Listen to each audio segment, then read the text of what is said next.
Hello again. I'm Barrett from Why in the City, and I thought I'd come and give you an update about some of our weekend travels.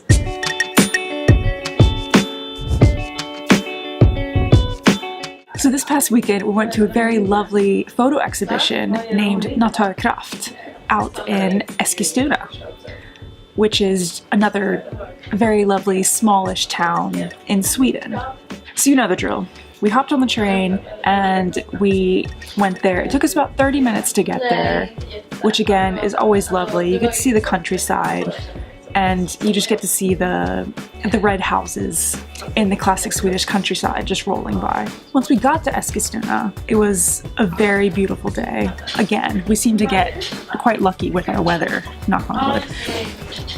And the sun was shining, and the first thing we happened upon was like Eskilstuna's own little Gamla stan as well, which is just adorable with all of the old houses and right in front of the water. It was super quaint and lovely. We had also gotten just an amazing lunch at this little hole-in-the-wall cafe, which I can't even explain to you where it's at because it's so hidden, but it was really yummy. After that, we were on our way to the exhibition.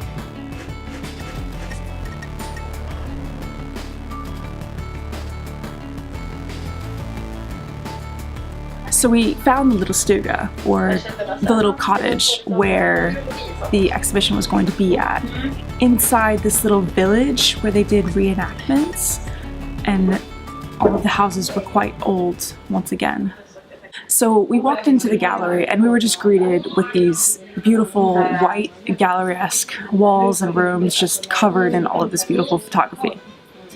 Now, the exhibition was put on by 3 people, and that included 2 photographers and 1 ceramic artist.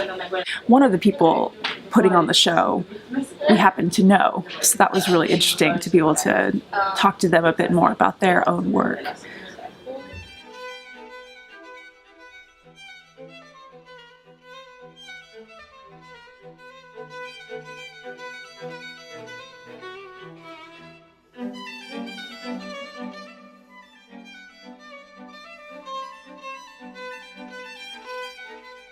So his work that we were going to look at was comprised of plants as well as vegetables that weren't exactly in their golden age anymore. They were either in their dying phase or they had already died, which was a bit interesting because I feel like all the other times you see this type of subject matter photographed, it's always in its prime, like super juicy, super alive.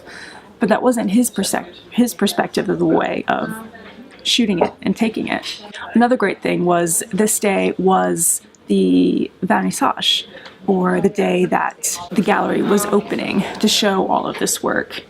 So we got to have some wine, we got to mingle with some other people, as well as talk to the artists themselves to find out a little bit more about the reasoning behind the photography and the way that they had laid it out.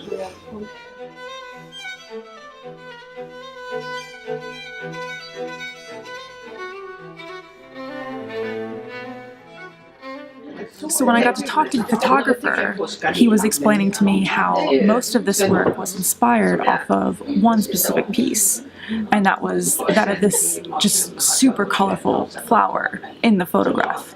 But he was explaining to me that when he actually got the flower, and it had gone on its way, it had gone to die. It was just wilted and colorless and gray. But then when he started shining these different lights on it, he realized that it was just still full of color. And that's where he started experimenting with other objects that were sort of passing on. He began to find a certain beauty in these dead objects, which was a different type of beauty than when the objects were full of life.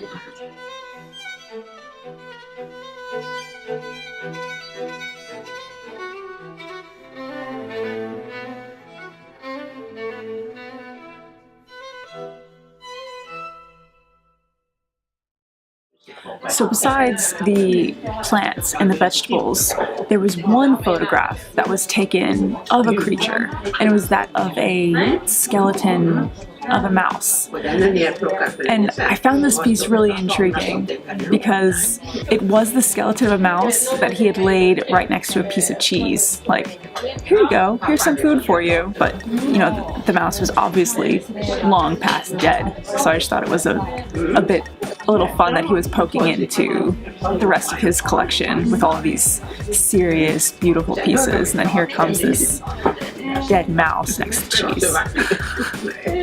All in all, the exhibition was just super cozy.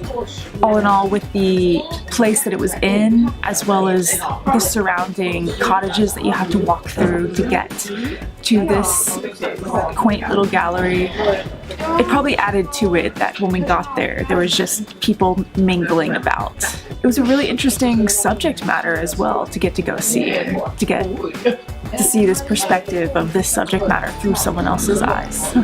So if you liked anything in this exhibition, it will actually be open for the next weekend as well. I'll put some details in the description so you can check it out if you yourself are interested in going to see it. But that was it for this time. See you on the next one.